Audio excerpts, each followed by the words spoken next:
there. I am really excited to introduce you to our featured speaker today. I have always known her as like the really level-headed, calm and cool partner in coalition spaces who I always gravitated towards. But she is also much more than that. Shamika is the president and CEO of End Child Poverty in California, powered by Grace. Prior to this, and I'll let her talk more about what her organization does, but prior to this, she was the ED of the Children Defense Fund in California. She worked also at the Justice Department as a Deputy Assistant Attorney General. She worked in private practice with Covington and Burling for a while and started her career as a law clerk in the Fourth Circuit and the Eastern District of Michigan. She currently serves on the LA County Commission for Children and Families, along with a number of other boards. Welcome, Shamika. Thank you. Before we really dive in and I start asking you all sorts of questions, I just want to level set a few things. I'm going to run through just some information about what poverty actually looks and feels like in California. And I also want to encourage people, you can put questions into the chat. If we can answer them in real time, we will, but we will have a robust time for Q&A after our conversation. So let me just start with this. Some new numbers are out. California's poverty rate is 17.7%. We are right there next to Louisiana. Not the company we like to think that we keep. Nothing wrong with Louisiana. But what does that mean? It means it's like roughly 7 million Californians are living in poverty. And that does not include, for the folks who are on the last call in May, that does not include the people who are just simply financially really insecure. Those are people living at or below the poverty line.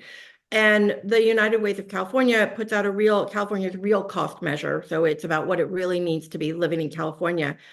And by their estimate, 1 in 3 Californians, so close to 30 million people, lack enough money for basic needs. That is a devastating number for how wealthy our state actually is. And so what's driving some of this poverty rate? As we all know, it's a really complex issue and a lot of things drive it. But one of the biggest drivers of who is going to be struggling financially is education. Adults without a high school diploma have a much higher poverty level than others. It's currently at 29% nationally. And in California, it's at 19%. That means 1 in 5 Californians who is over the age of 25 does not have a high school diploma.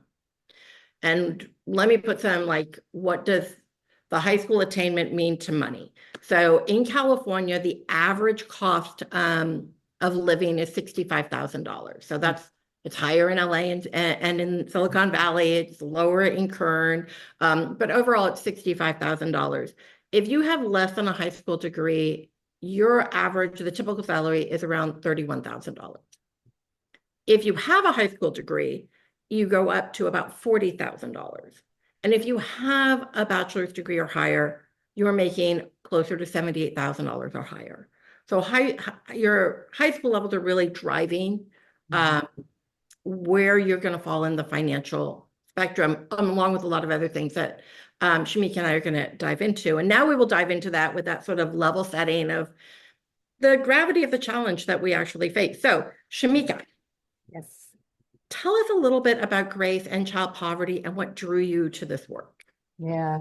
Well, first of all, thank you for having me. I get to work with Amy in coalition space, but she also, as you all know, an amazing, brilliant leader in the field as well. And I get to learn from her. And thank you for having me. Thank you for having this series. I think it's so critical and important that we continue these conversations and learn from each other, especially in this moment when so much is changing and so much is unstable. And so really, In Child Poverty California, as you mentioned, powered by Grace, is a statewide campaign. And we work by uniting direct service providers, grassroots organizations, treetop advocacy organizations, parents, youth, and policymakers to try and drive bold solutions. So we are pushing for policies and investments that ensure children and their families have the income support, the safety net programs, and my dog decided he wants to make an appearance, and resources that they need to not just survive, but to thrive. And through advocacy and research and mobilizing the voices of those most impacted, we are trying to make sure that child poverty is impossible to ignore in our state.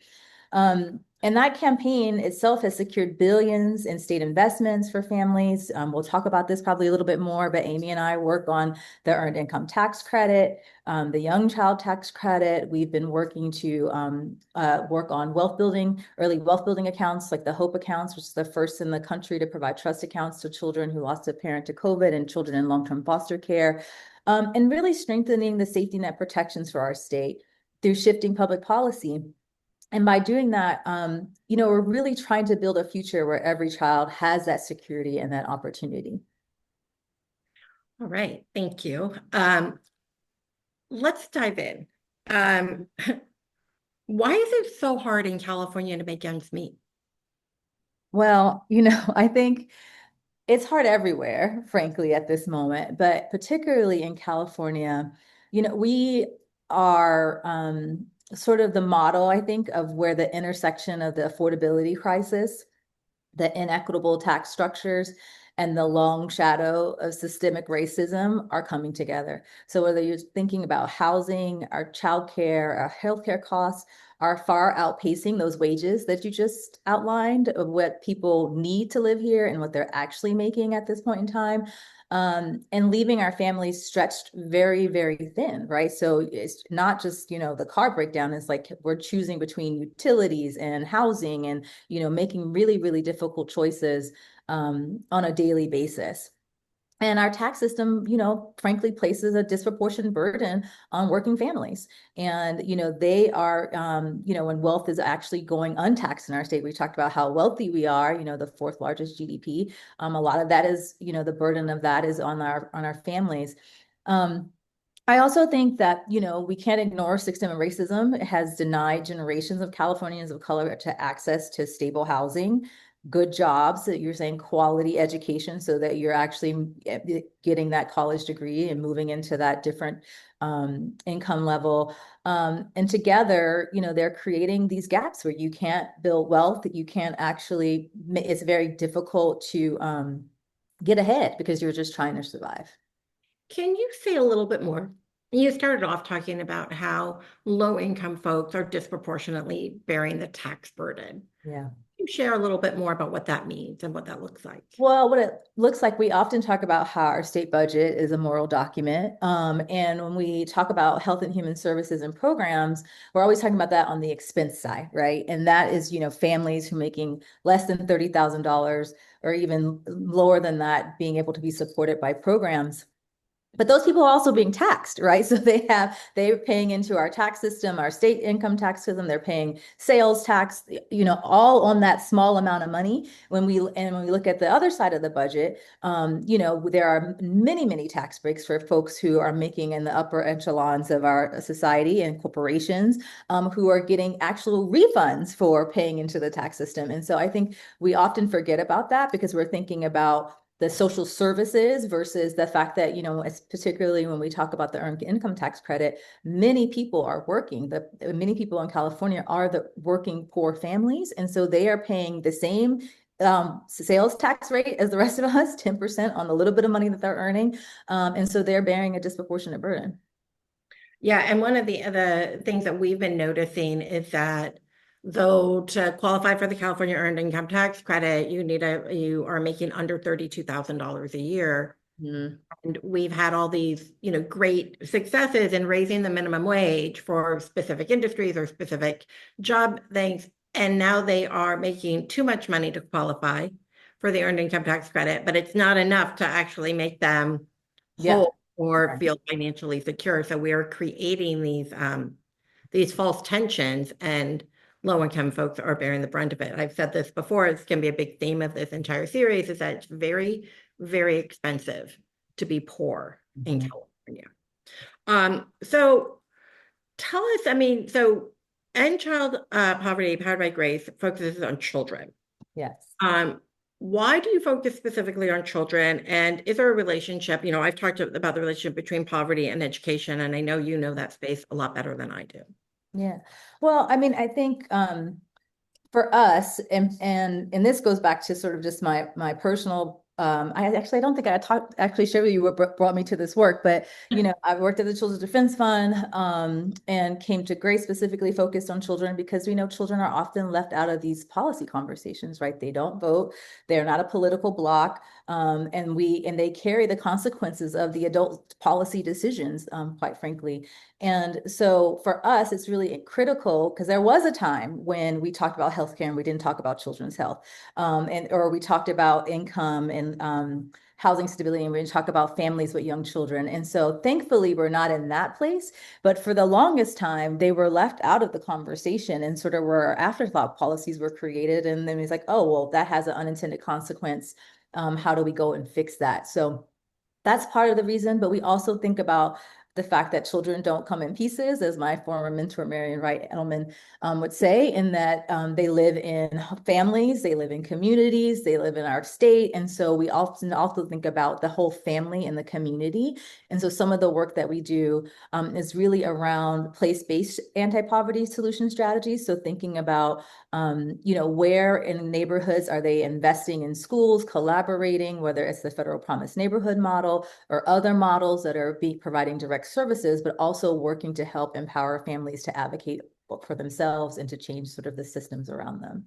Yeah. So that is so interesting because sometimes I feel like everybody talks about children, Mhm. because everybody loves kids, and they don't talk about the parents. Like the whole child tax credit was Yes, supposed to be just about kids. that's right. It's shifted, and we can come to that conversation Yeah. later. But what do you think about that? Has there been a shift, or is it just depending on which audience you're talking to? No, there's been a shift. I mean, I think, there for a long time. Well, let's take it back. So I grew up in the 80s and 90s, and really what drew me to this work was, actually, growing up in a really small tobacco farming town in South Carolina, and both my parents worked really hard, but had a really hard time making ends meet. And it wasn't until I was applying to college that I realized that even though my mom worked full time and my dad worked full time, they only made $15,000 together combined. And then it wasn't until I was in law school that I was actually able to understand and learn about from Professor Peter Edelman, the actual intersection between the policies that were driving why they had low wages, and the systemic barriers that kept them from making more money. And my parents were educated. So all the stats you read about high school diplomas and early college education, there just wasn't job opportunities where I grew up. And so for me at the time, though, social law and policy was always driven by we can only talk about the children because the parents were blamed, right? There was a definite, when we talk about poverty, thank God we've moved forward in our narrative and our analysis that we're not talking about individual blame anymore or the welfare queen or people being lazy, because I knew in my community people worked horrible hours in factories and fields and yet still were having a hard time meeting their family's basic needs.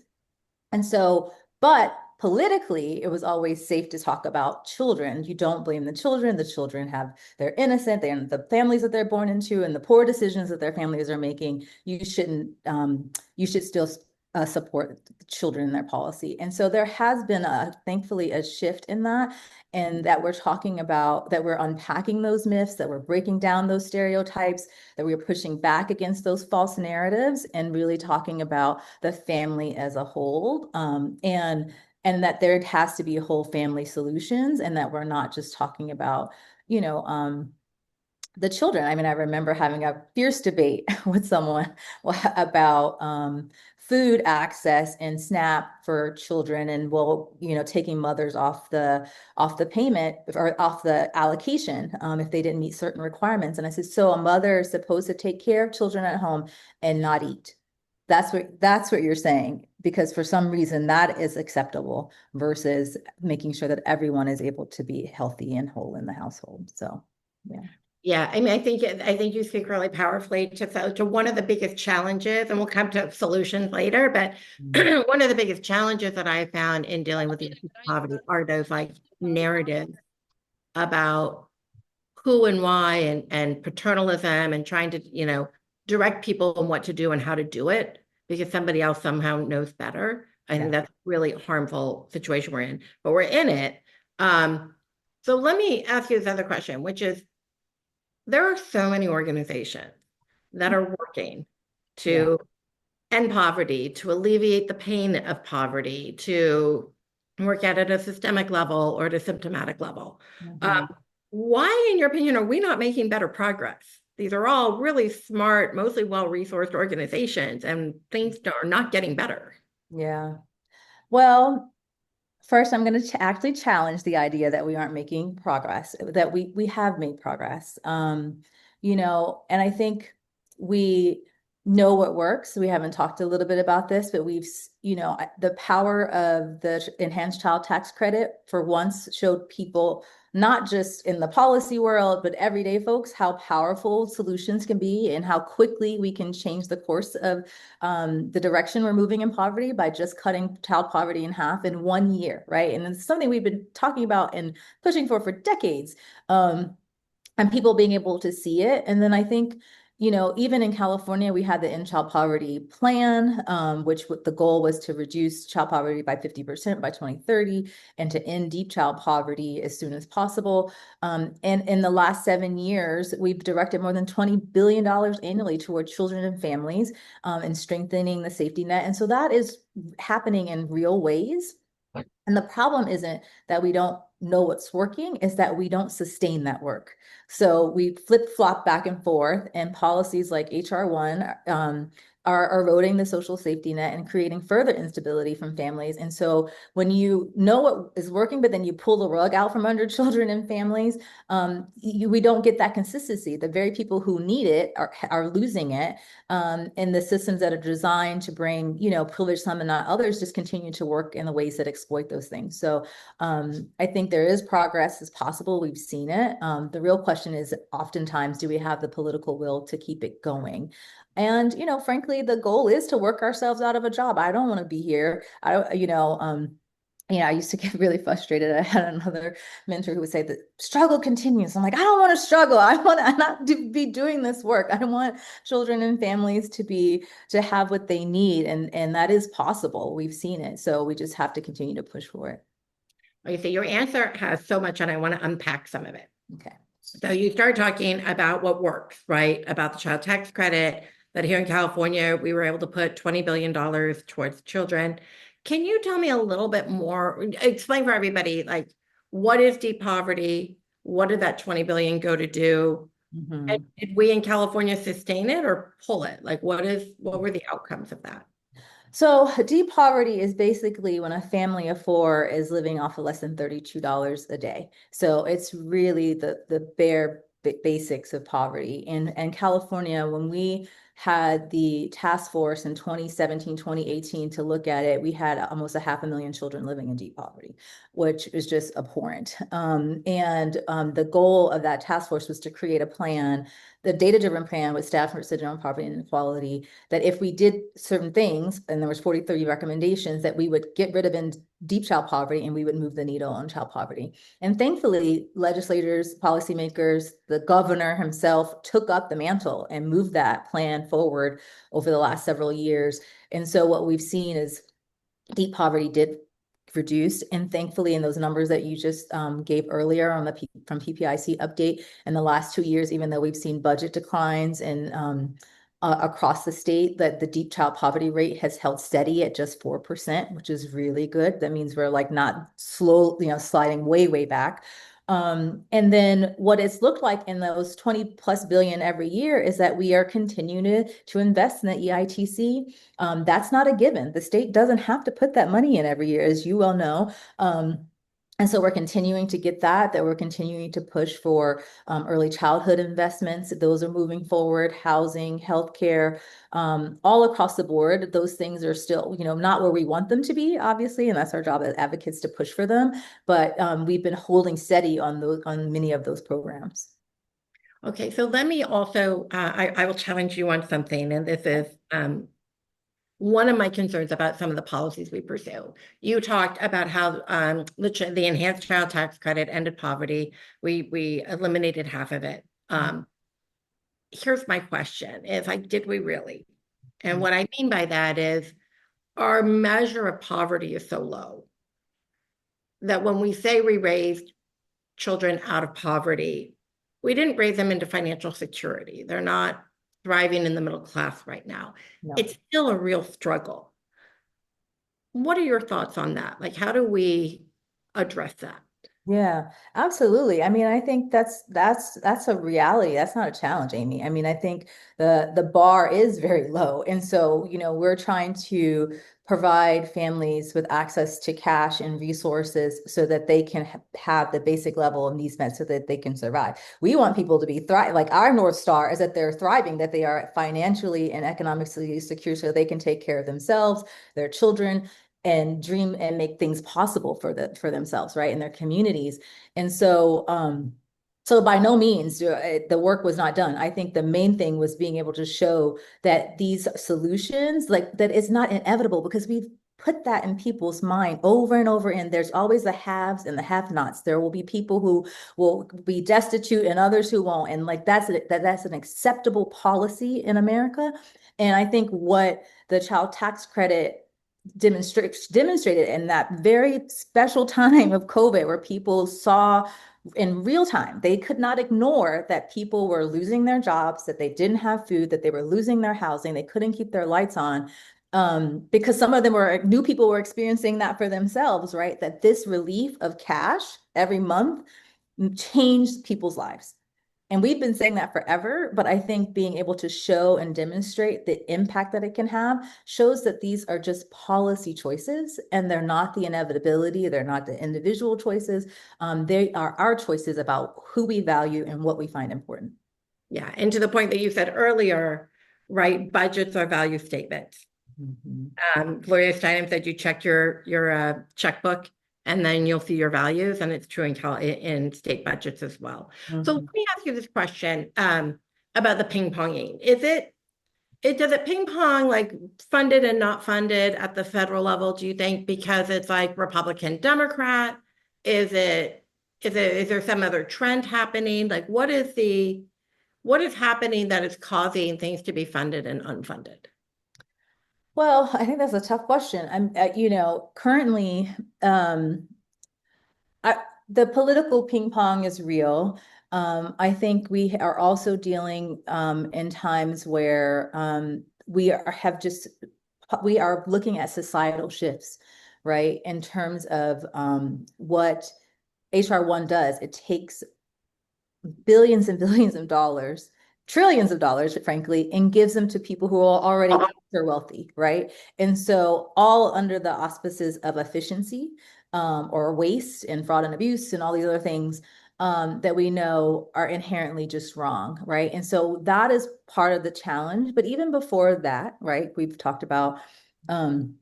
In California, we've had two budget cycles, right, in the last 2 years where we had budget deficits. And our main challenge then was getting the state to continue these investments, right? Because we have to close the budget, and typically the budget gets closed on the back of poor people, right? It doesn't get corporate tax rates are off limits to talk about.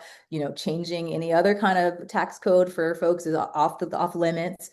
Even though we have real solutions that we could implement in California, that are not heavy lifts by any stretch of the imagination. They are like the holy grail. You cannot touch them, but yet you could touch, CalWORKs or other programs. And so I think it's really been about, again, reminding policymakers like who they're there to represent, what they say they're there for and their values, and how we also as an economy want to thrive. If we're going to continue to like push people into destitution, how are we going to continue to be the fourth largest GDP in the country, right?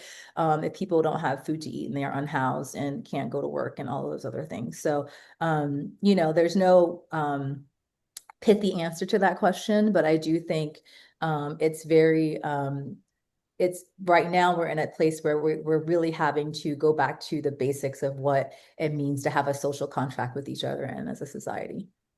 Yeah, I think that what really is speaking to me about everything that you've said right now is this it's kind of our fundamental approach to things, that if you believe in the inevitability of poverty, then it's fine to balance budgets on the backs of poor people because that's just the way it needs to be. Mhm. And breaking that mold, I know you and I've talked a lot about this. That is like, I think, one of the biggest challenges to doing better. Mhm. But let's go a little bit more into La La Land right now. Okay. Let's imagine that we have a magic whiteboard and there Mhm. are absolutely no policies because I, like you, firmly believe that poverty is a direct result of policy. Mhm. We didn't have any of the social safety net programs that we currently have, and we didn't have the EITC program. We didn't have anything, just a blank slate with a lot of people not making ends meet. Mm. What policies would you think we should put in place? Well, I mean, you can't ask me that and think I'm not going to come back to the ones that I think really work. So, the when I think about or when I dream big, Mhm. um, it for me personally, it's really about rewriting the tax code because I Mhm. think it's fundamentally unfair to working families and doesn't let wealth go to you go where it needs to go, and parents struggle to pay rent and all those basic things, even though, like I said, many people, the majority of people in California are working poor, right? So that's where I'd start. And then I think we can't ignore that thinking about children and our babies, that access to where you started us with quality education and stable housing. Those are the fundamentals to opportunity and making sure that children can grow and thrive. And, we know that we underinvest in our education system and we don't provide enough housing solutions that are, for mixed income and otherwise. And we won't get into the whole housing conversation, but those are the two basics that I think that really determine whether a young person has the real opportunity, the foundations for opportunity in their lives. And then lastly, direct cash. I'm sure you thought you knew I would say that because it really makes clear like what we value in this country. When we are investing in children, whether it's through a child allowance or a child tax credit, baby bonds, as a trust account, um, we know that there's going to be times that a family may not have everything that they can reach, or there may be disruptions in employment, there may be health concerns or crises. And when we have that cash is just a little bit there to be that safety net. And other countries have figured this out, and it's, we don't like to talk about it. We call it socialism or whatever you want to say. But I think at the end of the day, if we are going to be in a capitalistic society, then we have to also recognize that cash needs to be there to support children and families too. Yeah, something that I heard once when we were doing some focus groups, and this was with a group of Republican women, and one of them was talking about how she had food stamps, and the food stamps restricted her from buying diapers. Mm-hmm. So she sold her food stamps for less than they were worth so that she could have the cash to buy her diapers. Um, and then she was going to deal with the food issue at another time. And I always found that really instructive because when we over regulate and do that sort of paternalism of like, we know what you need and how you need Yeah. it, we're not giving people the tools they need to actually make decisions so they can like move forward and thrive. We're actually kind of handcuffing them. Mm-hmm. Yeah, absolutely. So I am going to move this over to a Q&A. We have our first question. So thank you to Kelly Pope. She was talking about when we were talking about that funding flip-flop. She said it Mm. seems everyone should be for ending child poverty. I think we're hard-pressed to find anybody who says they're not. It's just a matter of what they actually do. But do you, Shamika, think that everyone understands what child poverty means in the same way? No, they don't. I mean, and I think that is part of our challenge as advocates, as Amy was sharing, in terms of many folks. uh, Thankfully, in the circles that we typically are in, are talking to families, are know someone who may be struggling, whether it's somebody through church or otherwise, or a family at your school or your volunteer work, etc. But there are many people who are disconnected from that reality, right? And it's easy to see because you know you live your life, you have your family, you're working, you're going back and forth to work, and you're not engaging with folks who may be, you know, living on the other side of town or having some of those struggles. And so when you talk about child poverty, and which is why storytelling is really important for us in our work, and having those who are most impacted tell those stories, because people then they say, oh, I didn't know that someone in my school could be food insecure, or that a child, you know, that may be even in a middle class neighborhood, their family is barely making their ends meet and they can't afford, you know, school clothes next year and things like that. And so I think that people often attach what is most relevant or what they may know to that. And particularly when I live in LA, and we would talk about, I've had people say to me, there aren't any kids living in poverty in Los Angeles. And then you have to say, well, yes, there are. Actually, there's hundreds of thousands of children who are living in poverty in Los Angeles, as many as the city of Oakland. But you have to know where to find those children if you're not leaving your neighborhood. So I think that is a real part of our struggle, being able to tell the narrative, the real stories, so that people have a true understanding of what it can mean. And it doesn't necessarily mean, I think people often think it means that a child is houseless or in the child welfare system or things like that, but that really it means the struggle, the day-to-day struggles our families are encountering. Yeah, and it's exactly one of the reasons that we're doing this series is that we all see economic inequality and we know that it exists, but we don't, it's so big and we feel like it's so big and complex that you can't know the details about it. So really appreciate your answering these questions. I have another one for you. It's from Susan Valeri. Sorry, I need my glasses. What are some of the top areas within the education system that you feel are important to invest in to help end child poverty? Well, I would start with early childhood, and I know that we forget about the babies, quite frankly, because we spend a lot of time thinking about the inequities in the K through 12 system, but they start way before then. And so particularly, you know, ensuring that families have access to childcare, that they have access to the basic needs that, you know, young children require, and access to opportunities to make sure that they get early learning, and whether that's through, you know, family, friends, and neighbors, or library, you know, story times. Those things are really critical. And when you start to visit neighborhoods and local libraries that don't have those resources, or that they're close by or easy to access, that becomes a challenge to making sure kids are ready for kindergarten, that they're ready to be enter the K-12 system. And then I think in the K-12 system, it goes back to the unfortunate reality that depending on where your child is born in the zip code, there are a lot of inequities in the education system, and the access to materials that they have, the opportunities for extracurricular, you know, opportunities they have that we know really keep kids engaged and excited about school. So really looking at where we're investing, and whether we are looking at community school models as a potential solution, where we're providing, you know, that school hub for particularly in low income communities, is one of the things that I think are sort of our top priorities, because I know often schools, you don't want to be the one top stop shop, but the reality is that that's where families are most likely to be for a very long period of time from K to 12. And that's typically has been where they find the trusted resources from. So unfortunately, I think we have to continue to think about how do we make our schools more accessible and connectors to other social programs across the state. Yeah, trusted messengers is a really, really important concept and critical, and they come in all different ways. And Linda's question kind of speaks to what can some trusted messengers do. She says, Shamika, you've spoken powerfully about the systematic drivers of child poverty and the need for both immediate relief and long-term structural change. From your perspective, what is the most urgent step or two that community leaders on this call that are advocates, funders, and voters can take right away to help break the cycle of poverty for children and families so all can thrive? Well, thank you, Linda, for the question. I am going to plug, well, two things.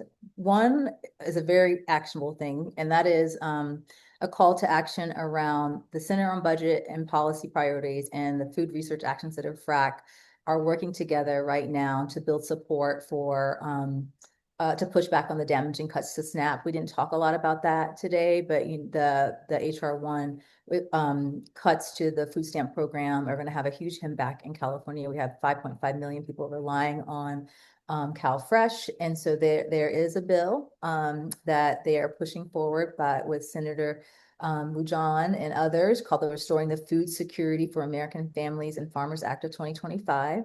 And we need to get everybody we can on the Senate and the House to co-sponsor this bill and push back against these harmful cuts. They will be very devastating for Californians and our push to not have hunger in our state and across the country, frankly. The second thing I think, and this is not one that is probably as actionable, but I do think that part of, and you and I talk about this all the time, Amy, is trying to have the hard conversations with people around our values in our state and our values around income inequality. And so the other piece is actually not about policy at all. It's about finding that one person or two people or that family member and having the hard conversation around how do we change our values.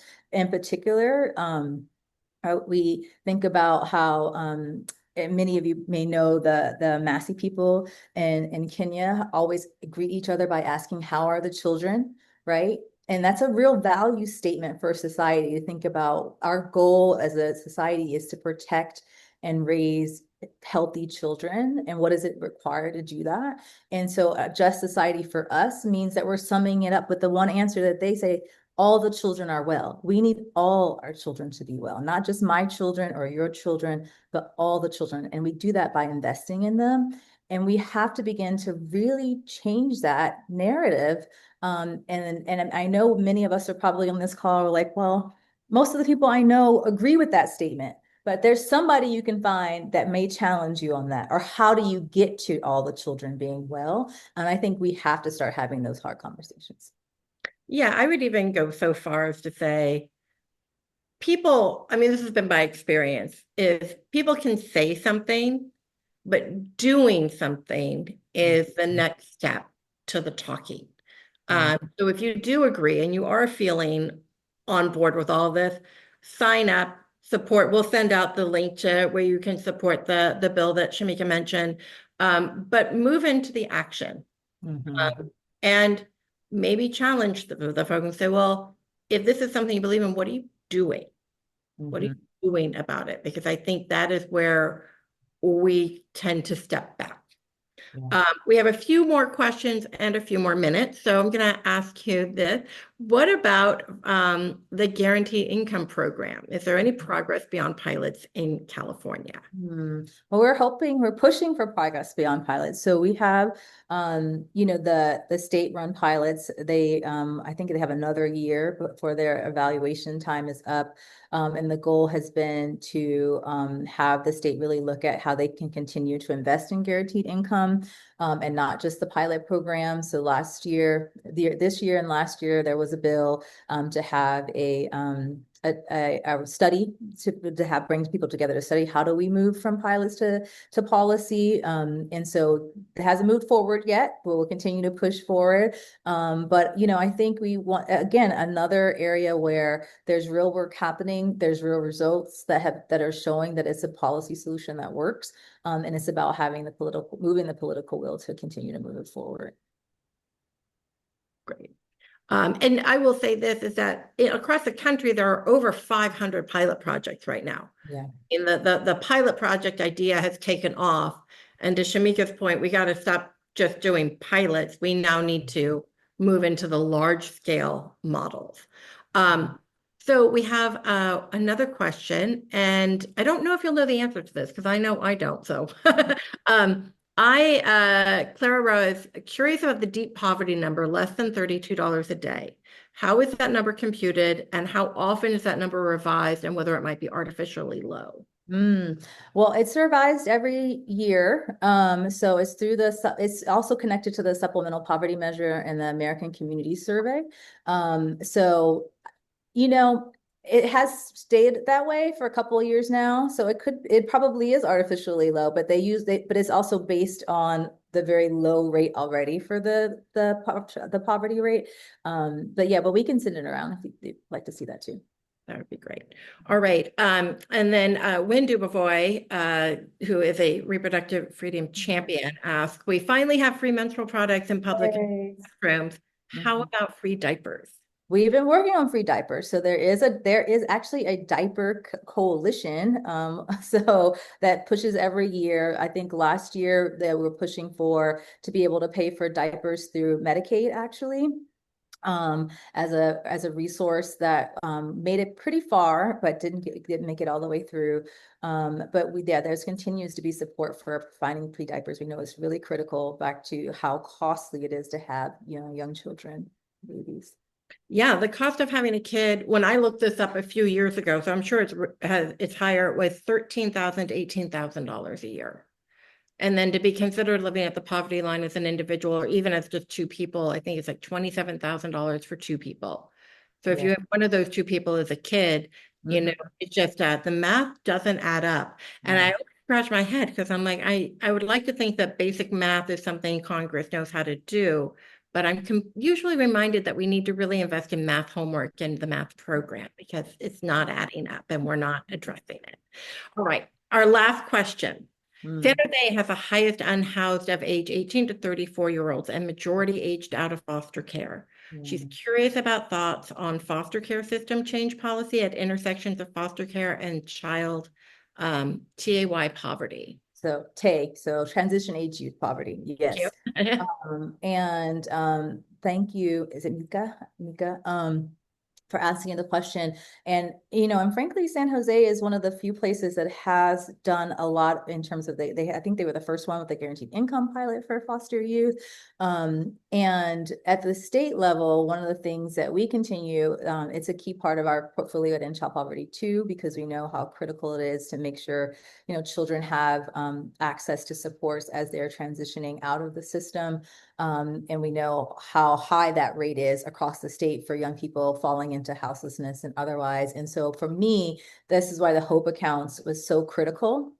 We'd be able to capitalize on a moment where our state had a $90 billion surplus to put investments back get cash to those young people. And so I'm really proud that in January, the program will officially launch and young people age 18 will have $3,000 to access or keep invested so that they can help them with that transition. Oftentimes, that if they're not in a SILP program, and I'm sorry to use acronyms, but it's another state-run program that helps them stay housed and if they're in college. And many young people don't want to be in a system anymore after they've spent so many years. And so being able to acknowledge and support them in that transition into adulthood is so key. And so we're continuing to push for that and continuing to push for other ways to support foster youth. There's also the foster youth tax credit, which we're very proud of, and Amy's work around making sure that foster youth filed for their taxes so they can actually get those resources and another cash resource for them during those critical times. Yeah. Yeah. And just to clarify a few things, the HOPE accounts, what are HOPE accounts? Oh, yes, so sorry. So HOPE accounts they are a trust account held by the state of California and will be administered and implemented through the state treasurer's office. It provides, as I mentioned, $3,000 for children who lost a parent to COVID during the pandemic, or children who've been in foster care for more than 18 months, so long-term foster care. And our estimate in January is that the first cohort of young people will be about 8,000 young people across the state who will have access to those resources. The program is set to serve about 56,000 young people by the time they're 18. And our goal is to continue to grow the program to serve more young people so that they have access to those investments in the future. So the state has funded the accounts, but there is some unfunded activity around it. Yes, so the state has funded the accounts. We had 115 million from the governor and the legislature in 2022. This year we had to fight to keep it. The governor took 50 million away. We got 10 million back. So we still have enough to seed those accounts going forward for the next decade. And yet the unfunded piece is around outreach and enrollment. So making sure those TAY youth in San Jose know this is accessible, particularly those youth who are now longer connected to the child welfare system. We want to make sure that they know that this is out there and available to them come January. And most importantly, the COVID bereaved youth, there is no data system in the state of California that has tracked the deaths of those who were lost to COVID. And so, let alone their children. And so we want to make sure we will have to have a big public awareness campaign around that so they know they can enroll and receive those dollars. Thank you. I mean, one of the challenges for having worked in public policy for so long is that you fight so hard, you finally make some wins, they're big, they're awesome, and then you realize nobody even knows that it happened. And so the education and outreach is the like super critical part of it. And in fact, with the Cali ITC, it's the education and outreach that has made it such a huge and robust and powerful tool for getting unrestricted cash back into people's pockets, 5.5 million low-income Californians. All right. We have one last question. Yes, I can answer Claire's question. Yes. Yeah, go for it. On the Cal Kids account, yes, we're really excited. We've joined forces with what we are now calling the Early Wealth Accounts Campaign Coalition under the State Treasurer's Office.